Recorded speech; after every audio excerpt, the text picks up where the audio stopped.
Hello. This is another sober period. It's a very, very sober time for the family of Sylvester Oromoni. Sylvester.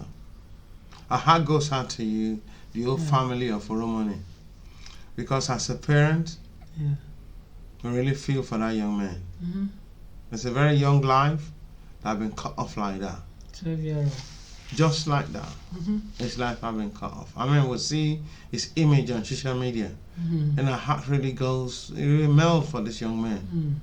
I know he's got a lot of potentials. We can see on his face, he's got a lot of potentials. And for the whole family, for us, the sisters and the father, even as he was even talking on social media, remembering that, oh, it's his child's birthday the next day. Wow.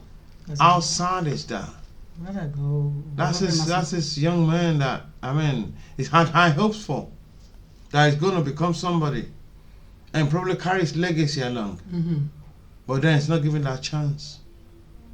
That's really very sad. And may he so rest in peace. And our condolence to the whole family of Sylvester Oromoni. We will mourn with you greatly. That's true. And then, looking into the whole case itself, there's a need for us to actually have a rethink about how things run in Nigeria. Dowen College in Lagos. It's a very expensive, prestigious school. Very posh school. I mean, extremely very posh school. Yeah, a very posh school in Lagos college. I think it's in one of those expensive boarding school in Lekki, and I'm surprised that they pay 1 million naira per term for school fees. That's a lot. 1 million naira per term. I mean, if you're paying 1 million naira per term on a child for a school fees, I'm expecting you should be.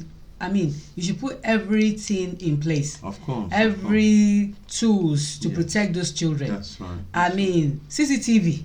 You can't. How can you not have CCTV? Of course, they don't even have CCTV camera. Wow. Even in the dormitory, you don't have CCTV camera.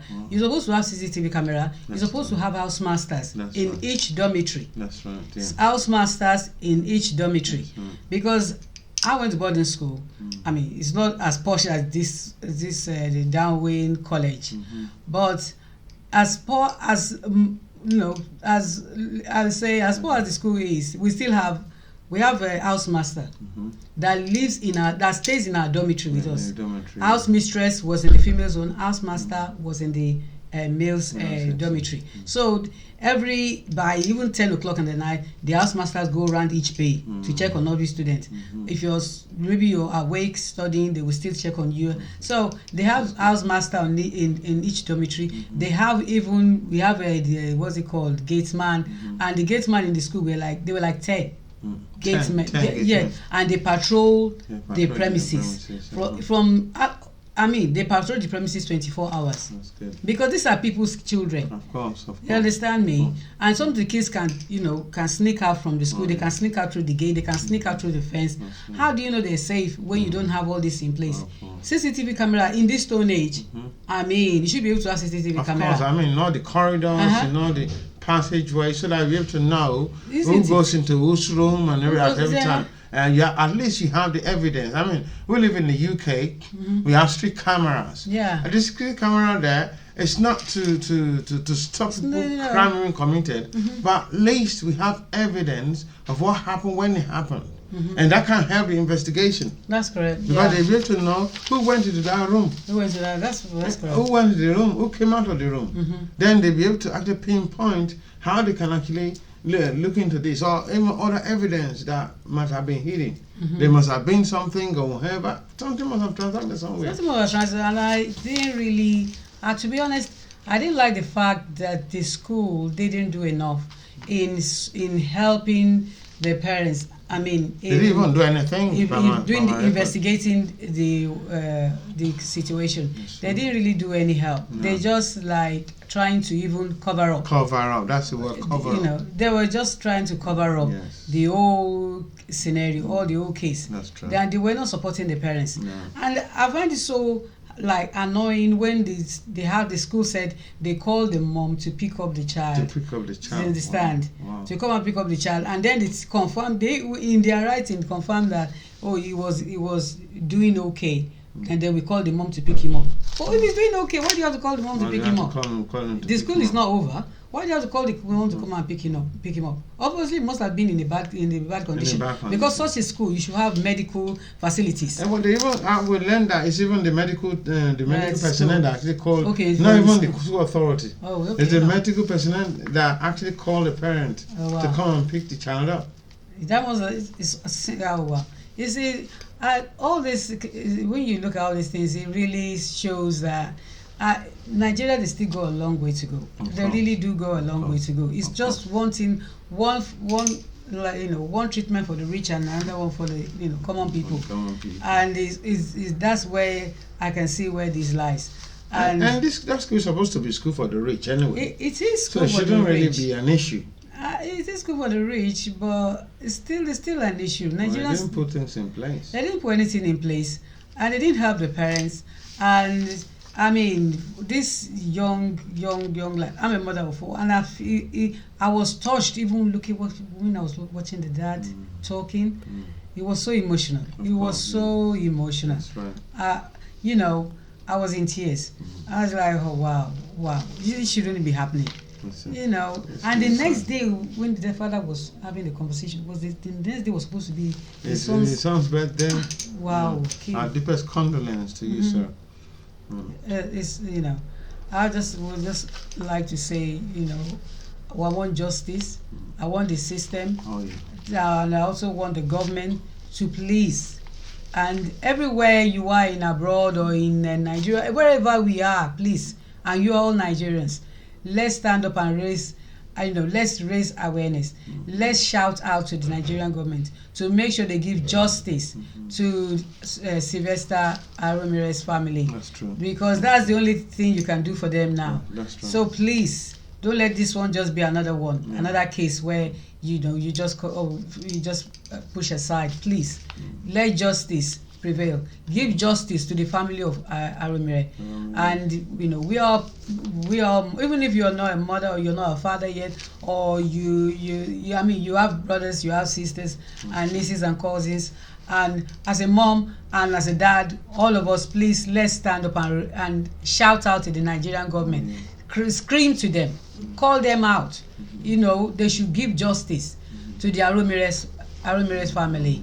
Please. Yes, even the Ministry of Education needs to even investigate this school. They need to investigate. They should just close the school down. And they need to investigate definitely. And make sure whoever is covering all these things, not letting the corporate to be punished properly, and not putting things in place for security and safety of all these children in the school.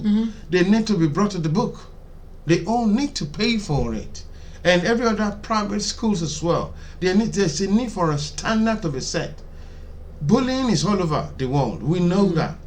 I'm a parent. Last time my kid to school in England, so and I know. But and again, we know bullying is all over. Parents, please, you need to also start getting involved in your child's upbringing. It's not just about I've paid the money and everything. No. It's about finding a way to get information out of your child at a very early stage and investigate it. Don't just keep quiet. First time the child reports. Most time they even see any sign. Yeah.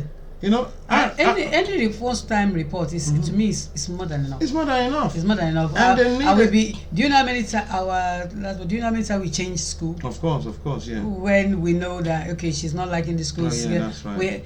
We have to ask that Do you want to change your school? Is that what you want? Because the child is the one going there. You are not going to be there. You don't know what that child is going through. And one thing is that these kids, they don't want to report to the parents because they don't want to be called a snitch. That's it. Because they believe that snitches end up in ditches. Yeah, they don't want to be called a snitch, so they're so scared. It's even if you go there and even talk to go there and talk to the teachers, they will still be terrified that what's going to happen to them after you leave. You leave them. So yes, please, we parents, please, let's sometimes, I know it's hard, but let's sometimes sit our kids down and ask them questions, how they feel in the school, and let them know what's going on in school, but also let them also realize that if you don't like the school, trust me, I'll take you out from there immediately. Always give them that give them that option. Always let them know that option, because they have that option in their heart, but they're scared to tell you. You understand? They may thinking, oh, what are you going to say, or what, maybe you're going to take it the wrong way. So always give them that, put that to the table, put that on the table for them. That if you don't like the school, I always tell my kids that if you don't like the school, trust me, I'm taking you out from there for whatsoever reason. And as soon as you don't like the school, I'm taking you out from there. Exactly. That's me, because I'm not the one there. I'm not the one going to that school, and I don't know what you do feeling there. And I know even if I sit them down and say, how are you feeling? How is school today? They will just say fine, fine, fine. So, but I'll be looking at their face. If I see there's any slight changes, I'm taking action. So please, I know we parents, there's no book for parenting. Like, we just pray to God to teach us and to keep guiding us and guide all our children. And another tip as well that can also help parents is that when you have your child in a boarding school, it's also a good idea to have to create. You try and pick some seniors that will look after your own child for you. It's not bribery, it's about just getting them like a mentor. Because they're the one that knows who's the bully amongst them, and they will help you bail out your own child. Things happen in that world. I've been there myself, and now that's what my parent did when I was young.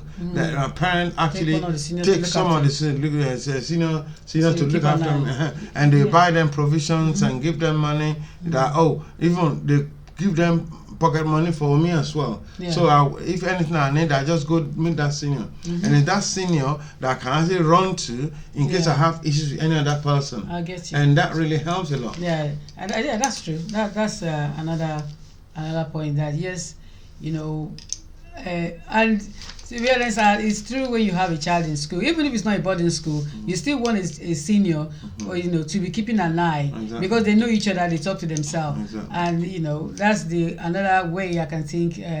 They will have that as like a brother or a sister that's looking out for them, protect them.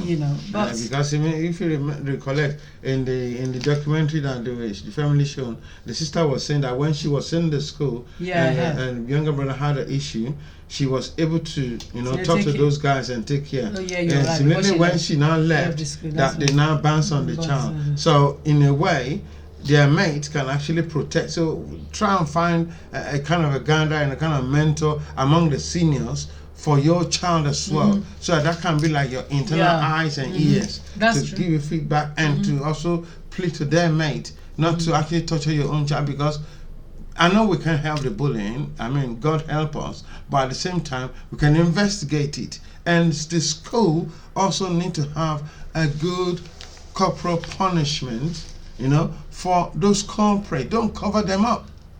No matter how much of a rich kid that your child is, rules should be rules, because we're talking of life here at stake. And allegedly, I've heard that one of the parents of the so-called that the committed, the corporate, this is like committed the crime. One of the parents, they said they are taking the child abroad. It's allegedly. I hope it's not true. I pray it's not true. I hope not. Because if that is the case, to me, that kind of parents is supposed to be ashamed of themselves. Of course. They need to be ashamed of themselves. They need to be named and shamed. They need to be named and shamed. Seriously, because they're not doing any good, any favor for their child. They know the child should. Wherever that they take that child, you need to bring that child back. Yeah, of course. To bring him to Nigeria to face the music. Exactly. Let them know the consequence and see any consequence of if you're seeing all those things. There should be an action to every action, every reaction to every action. They have to be. That's true. You can't just go and hide them. And wherever you take them to, they're still going to continue doing crime. That's all it was. Anywhere he is, the behavior will still come up, and this is a lawful country. Abby? Abroad is a lawful country. If he commits any crime or even suspect to a crime, they will scrutinize that child. They won't say, "Oh, it's from a rich family." Seriously? Or whatever. They will go down to the book. But they're not doing him. So you're not even doing your own child favor. They're not doing him any favor. No. That's not showing your child love. No. One day that child will turn on to you. Oh, yeah. Maybe it might be you that when you have a situation or you tell him off, then it will maybe carry and please, to be real, just bring that child. If it's true, I believe it's alleged. I hope it's allegedly.